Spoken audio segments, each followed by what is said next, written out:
All eyes will be on North Andover today for a huge NEC showdown between two NCAA tournament hopefuls. The Merrimack College Warriors are winners of 3 straight, coming off a couple of big road victories, while Central Connecticut State has only lost 1 NEC game all season. It's Warriors and Blue Devils coming up next on NESN. Blue Devils group having a great season, and the tip controlled by the Warriors. We're off and running here just after 3 p.m. in North Andover. A big game here, battle for first place. Obviously still some time to go in the season, but a big point here. And the first feed inside goes to Itumnu, and he's got the game's first basket off the glass. And he is good enough to operate at that high post, and that pass, Arrington Clark got his hands on it. Up the floor for Durkak, and a great job to wait for the defense and finish off glass for the sophomore guard. Let's see Merrimack Warrior head coach Joe Gallo in the background there, imploring his team defensively as a good mid-range jumper goes down for Alan Jean Rose, his first made bucket.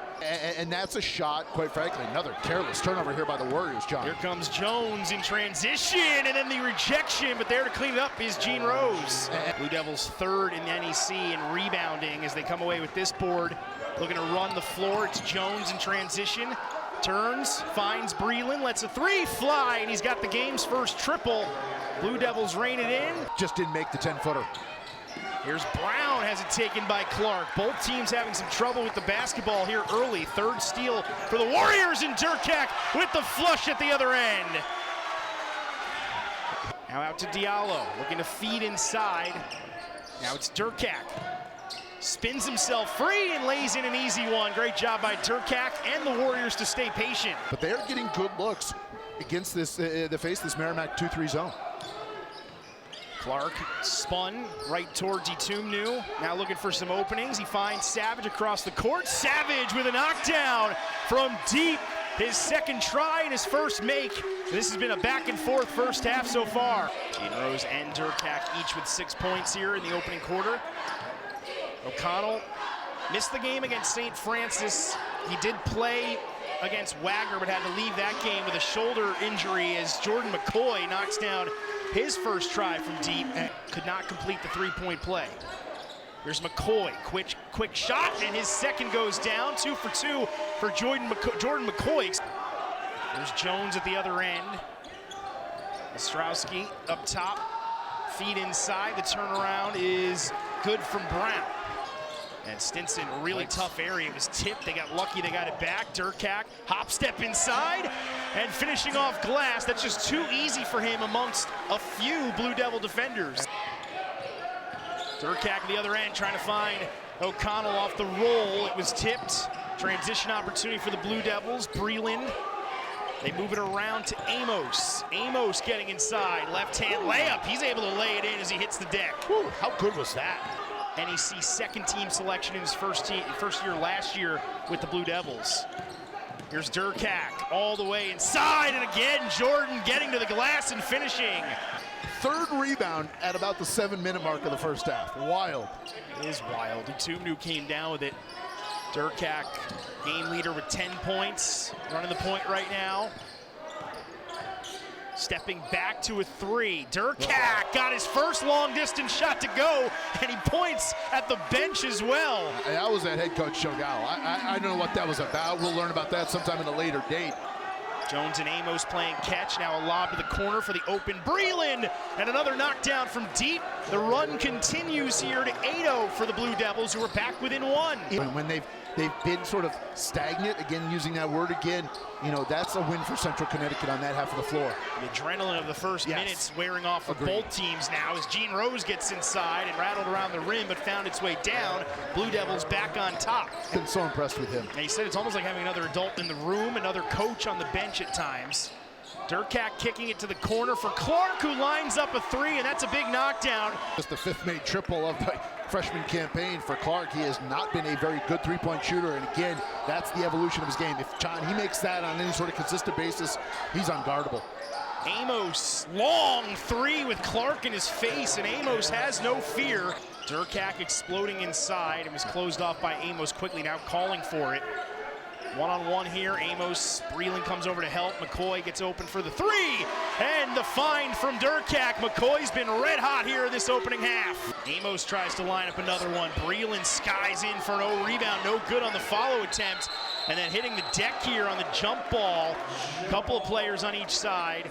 And with 1:37 to go, wrestled down to the ground. The Warriors holding on to a narrow 2-point lead as we close in on the end of this first half. Jordan Durkak doing it all, including a little point for his head coach.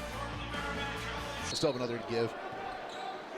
Same type of action, only this time the inbound comes to Savage. He takes the three and knocks it down. Devin Savage with a huge knockdown from deep. It's the Warriors team, to your point, that averages 6.8 made threes per game, but on the percentages are last in the NEC at 29%. So the fact they're 7 for 13, almost 7 or 8 for 14 there, where they missed their first three of the second half. Itumnu there to clean it up.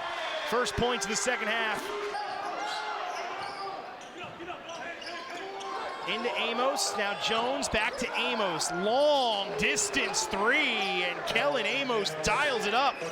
Or rather, he split the pair. No, he made both, excuse me. Figure it out over there, will you? Yeah, no, stats are just behind by a point. Don't blame. No, good craftsman. No, good craftsman doesn't blame the tools. Clark out to Savage, quick trigger three, and Devin Savage with a corner three knockdown and a timeout for Patrick Sellers. We'll see more and more of that going forward. You talked about Jeremy Gibson during the halftime break, talked about the turnover from playing a hockey game last night. Now they can turn it over that much quicker in terms of the fact they've done it more often. I think you'll see more and more games for both men's and women's basketball programs played here at Lawler. Yeah, great job by the game day staff, everybody involved getting it ready to go as Savage finds himself alone for a three in the corner, and that's bad news for the Blue Devils as he knocks it down. And that's contested. I mean, that's not, it's still about 15 on the shot clock there. That's a tough one. Jones able to get it out for Breland. In and out. Itumnu vying for the rebound with Brown. It gets to Jones, and he hits one off glass. Big possession for the Blue Devils there. Another guy who you figure if he sticks with it, he'll eventually become a main contributor for this program. Brown to Amos. Beautiful find, and Amos with the jam. But they've missed 4 in recent memory. Durkak had the 2 misses. Here's Durkak going to the rim with some contact. He's able to finish. 19 now for Jordan Durkak. Remarkable, his first couple points in the second half, but again, really tough down the low block because he has such good footwork. Oh boy. Another lob this time for Amos, and he's unable to come down with it too far for him. It's a tough pass for a post to make. Durkak in transition. How did he flip that up and in? I thought he was going to get a foul. I think he threw it at the rim thinking a whistle was coming. It never came. And Jordan Minor, right? Ziggy Reed, right? Davon Bennett. And somehow this group really has not missed much of a beat. Good bounce. And Gene Rose with the jam this time. 7th 20-plus point scoring game of the season for Jordan Durkak. It was made only a couple shots here in this second half, but it had an impact all afternoon long. Yeah, I mean, he's just been phenomenal. He's got 22 on 11 field goal attempts, so you can do the math on that. 9 of 11 from the field is the sensational sophomore. John, he's got 4 rebounds, 6 assists, a couple of steals. He does have a handful of turnovers, but again, the fact that this group has not missed a beat with what they lost last year is, I don't want to say directly attributed, but in large part attributed to that young man's growth from year 1 to year 2 here in North Andover. Just about a minute to go, still a 6-point game. So a little bit like Central Connecticut's game against St. Francis. Jones to the basket, couldn't finish. Gene Rose on the follow, got it with a couple ticks under a minute to go. And this Central Connecticut group, I think you're seeing their veteran experience play out on the floor. That they have not been like in panic mode whatsoever. This is, again, you're down by 6, a lot of time left. Again, Jones continues to get downhill, and then that rebounding prowess, I'll say, for Central Connecticut. Again, this is more maybe a combination of their prowess on the glass, becomes a 1-score game. You got it. It's a 4-point game. Got a foul here. Who do you want?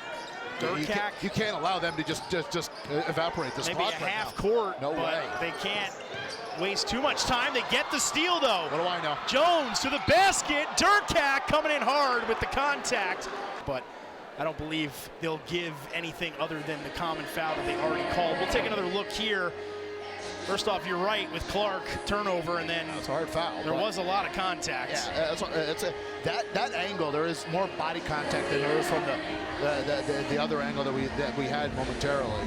These are huge free throws here for Jones, who's 2 for 2 today at the free throw line on the season. He's the best shooter who's had enough attempts to qualify, up over 80% at the line.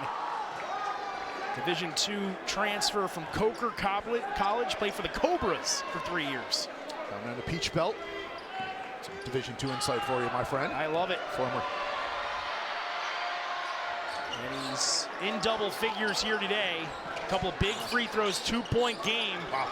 Durkak takes the inbound, trapped quickly, and wrestled away, and they're going to call a jump ball here, it looks like. And that possession error is favoring Central Connecticut.